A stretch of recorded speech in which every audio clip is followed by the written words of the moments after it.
झंडा उठाते जय श्री राम का।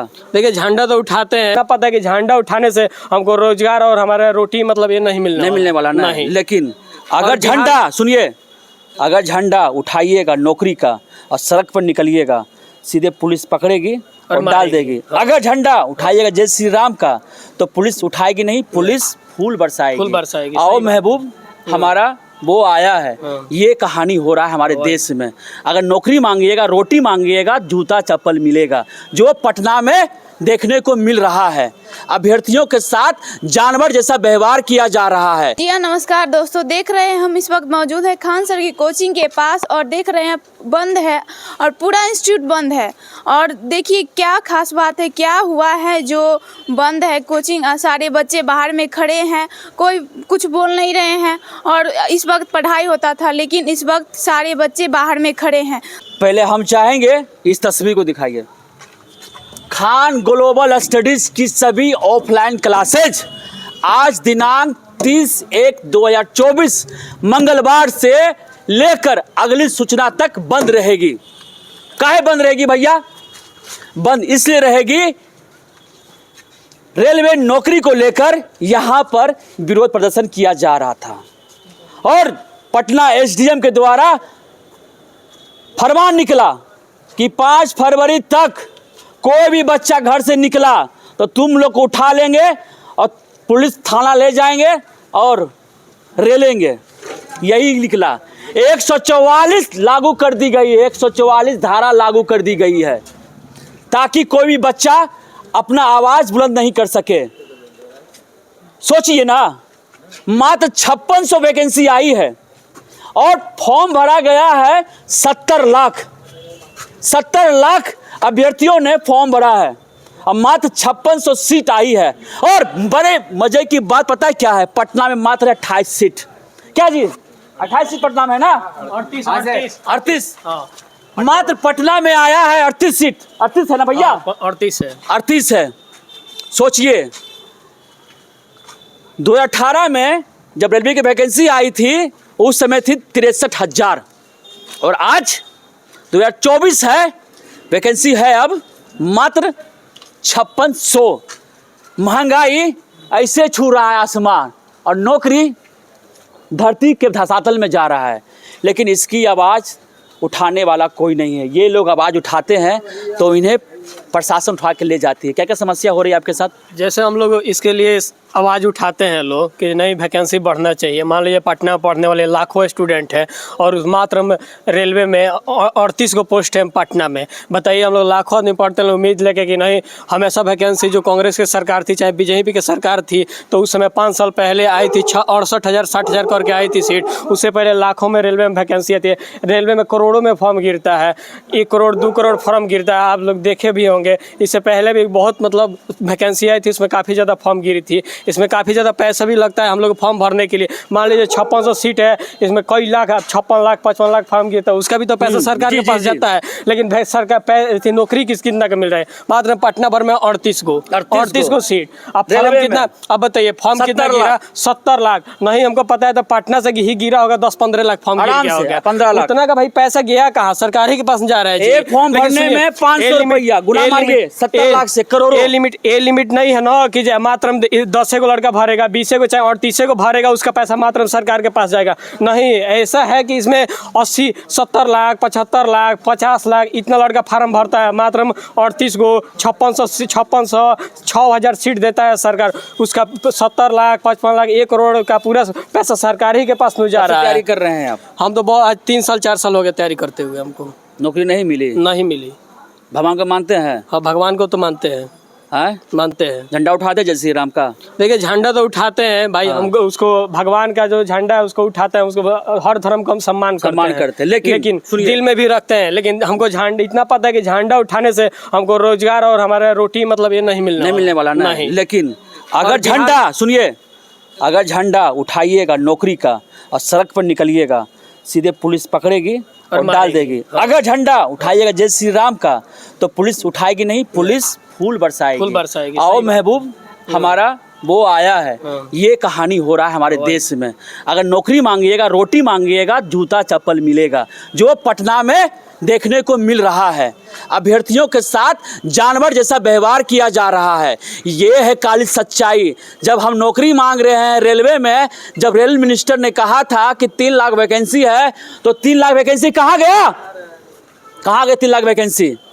आप मात्र 5600 निकाले पूरे देश भर में, और पटना में दिए मात्र 38 सीट, जबकि यहाँ के अभ्यर्थी ने भरा है लगभग 12-13 लाख और 70 लाख पूरे देश से फॉर्म गिरा है। क्या हो रहा है? क्या हो रहा है? यही है सच्चाई, यही है कहानी हमारे इस देश की और राज्य का। कोई इस मैटर पे बोलेगा नहीं, कोई इस खबर को दिखाएगा नहीं। इसलिए दिखाएगा क्योंकि अगर इस खबर को दिखाएगा ना, तो गोदी मीडिया चैनल को ना बंद करना पड़ जाएगा, मोदी जी का फोन चला जाएगा। अरे सुधीर वाह, तुम कौन सा न्यूज दिखा रहा है जी? तुम मोदी के खिलाफ न्यूज दिखाएगा? तुम्हारा जी आज तक बंद करवा देंगे हम। फिर फोन जाएगा एबीपी न्यूज को, फिर फोन जाएगा जी न्यूज को, न्यूज 18 इंडिया को, कि तुम लोग खबर मत दिखाओ, तुम नौकरी की खबर मत दिखाओ, डिबेट मत दिखाओ, न जनता पागल हो जाएगा, उग्र हो जाएगा। हमको सत्ता में आना है भैया, लोकसभा चुनाव है 24 में। तुम लोग नहीं समझ रहे हो? राम मंदिर बनाए हैं, कितना नगारा बजा है, प्राण प्रतिष्ठा करवाया है, सब तुम धूमिल कर दोगे। यही हो रहा है। अगर ये लोग सच्चे पत्रकार होते ना, सच्चा चैनल देश का होता ना, तो इस कहानी को, इस न्यूज़ को जरूर दिखाते ये लोग। इसलिए नहीं दिखा रहे हैं कि उनको डर है कि हमारी नौकरी कहीं चला ना जाए। बहुत सारे पत्रकार की नौकरी जा चुकी है, हम किनका नाम गिनाएं, लेकिन बिहार से जो बड़े बड़े पत्रकार हैं, जिस तरह से नीतीश बाबू पलटी मारते हैं, उनका तो हैबिट है पलटी मारना, उनको छोड़ ही दीजिए। आजकल पत्रकार भी, जो यूट्यूब के पत्रकार हुए, पलटी मारते हो, कहते हैं कि हम आपका मुद्दा उठाएंगे, आपकी समस्या दिखाएंगे, और बाद में उन्हें भी सत्ता का सुख चाहिए। आपको यहाँ पे कोई अभ्यर्थी नहीं दिखेगा, आपको यहाँ पर कोई भी अभ्यर्थी नहीं दिखेगा, कोई कुछ नहीं बोलेगा। सब इसलिए भाग रहे हैं क्योंकि यहाँ धारा 144 लागू है। अगर कुछ कहेंगे तो लोग, पुलिस इनको उठा लेगी। अगर हम भी कुछ विरोध करेंगे ना, तो कमेंट पे आकर आप हमें ही गाली देंगे। आप डरने वाला नहीं है, आप हमें गाली देते रहिए, लेकिन ये सच स्वीकार करना पड़ेगा कि अगर नौकरी मांगिएगा आप लोग, तो आपको लाठी खाना पड़ेगा। अगर आप जय श्री राम कहिएगा, तो आपको फूल माला पहनाया जाएगा, क्योंकि यह देश हमारा श्री राम का है। लेकिन ये धरती श्री राम का है, देश नहीं। देश चलता है संविधान से, संविधान चलता है लोगों से, संविधान लोगों पर लागू की जाती है। लोग कौन है? वो लोग कौन है? वो लोग हम लोग हैं। हम लोग जिएंगे कैसे जब हमें नौकरी मिलेगी? नौकरी नहीं मिलेगी तो रोटी कहाँ से आएगी? रोटी नहीं आएगी तो बुद्धि कहाँ से आएगा? ताकत कहाँ से मिलेगा? पेट में रोटी जाएगा तब ना हम बोलेंगे जय श्री राम। ये है कनेक्शन, ये सारा समझ सकते हैं, जोड़ घटाओ जो मैं बता रहा हूँ आपको। मैं भगवान श्री राम का विरोध नहीं कर रहा हूँ। भगवान श्री राम सबके दिल में बसते हैं, हमारे दिल में, आपके दिल में, सबके दिल में। इस बाबा के भी अंदर भगवान है, मन में भगवान है, जय श्री राम है ना जी, जय श्री राम है। लेकिन बात है नौकरी को लेकर। नौकरी, भगवान हमें नौकरी नहीं देंगे, भगवान हमें एक मजबूती देंगे, विश्वास देंगे कि शिष्य तुम लगे पड़े रहो, डटे रहो, नौकरी मिलेगी। लेकिन इस तरह से बच्चों को खदेड़ा जाएगा, मारा जाएगा, पीटा जाएगा, तो कौन विरोध करेगा? फिर कैसे नौकरी मिलेगी? यही हो रहा है हमारे देश में और यहाँ पे हो रहा है पटना में। अच्छा सर, बहुत सारे मतलब किसान मजदूरी करके खेत में जो कमा के अपने बच्चे को बोलते हैं जो पढ़ लिख के बड़े बनेगा तो हम बुढ़ापा आएगा, उस सहारा बनेगा वो। हाँ, सहारा बनेंगे। लेकिन वो उनके पेट में लात मारे जा रहे हैं, उनके जो कैरियर है, स्टूडेंट के जो कैरियर है, उनके कैरियर पे लात मारे जा रहे हैं। तो इनमें क्या ये सही बात है? ये सरकार को नहीं दिख रही है। ये सच्चाई है, ये आज की कहानी नहीं है, ये बरसों से चल रही लड़ाई है, ये लंबी लड़ाई है, समझना पड़ेगा। आज बच्चे लोग मांग नहीं कर रहे नौकरी का, बरसों से चला आ रहा है नौकरी की मांग को लेकर, कई प्रोटेस्ट हुए हैं। लेकिन अब सिस्टम चेंज हो गया है, हम इस सिस्टम को समझाने के प्रयास कर रहे हैं। जब बिहार में बीजेपी की सरकार नहीं थी तो यहाँ से खबर वायरल होती थी, हर चीज़ चलती थी। अब बीजेपी की सरकार बिहार में आ गई है तो खबर नहीं चल रही, खबर ब्रेक नहीं हो रही है। ये समस्या है।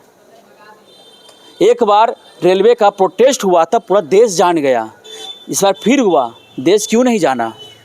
क्यों नहीं जाना? कोई आवाज़ नहीं उठाना चाहता। कंट्रोल हो गया और सत्ता परिवर्तन हो गया। सत्ता जो आरजेडी और जदयू के सहयोग से चल रही थी, वो सहयोग चला गया अब केंद्र के पास, मोदी जी के पास। और आपको पता ही है ना, मोदी जी अडानी के घर भर रहे हैं, अंबानी का घर भर रहे हैं और रेलवे को निजीकरण कर रहे हैं।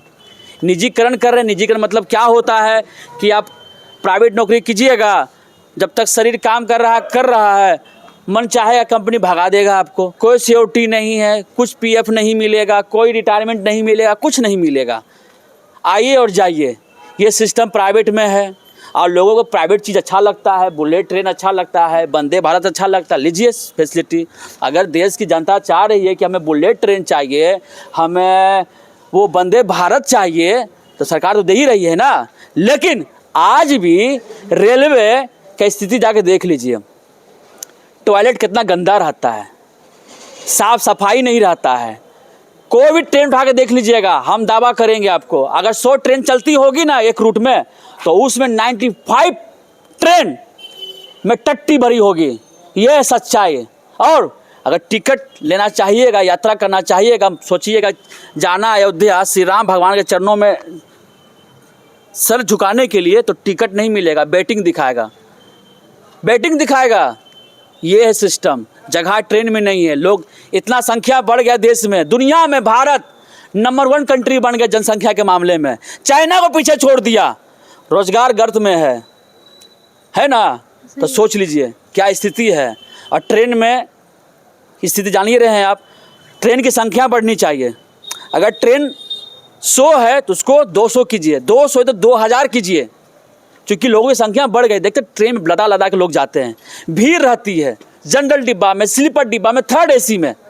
लोग जिनके पास बहुते पैसा है मोटा मोटा, वो जाते हैं 1st AC में, उनकी बातें अलग है जो बड़े लोग हैं। लेकिन सच्चाई यही है कि अगर हम नौकरी मांगते हैं तो सड़क पर संघर्ष करते हैं तो पुलिस उठा ले जाएगी और बहुत पिटाई करेगी।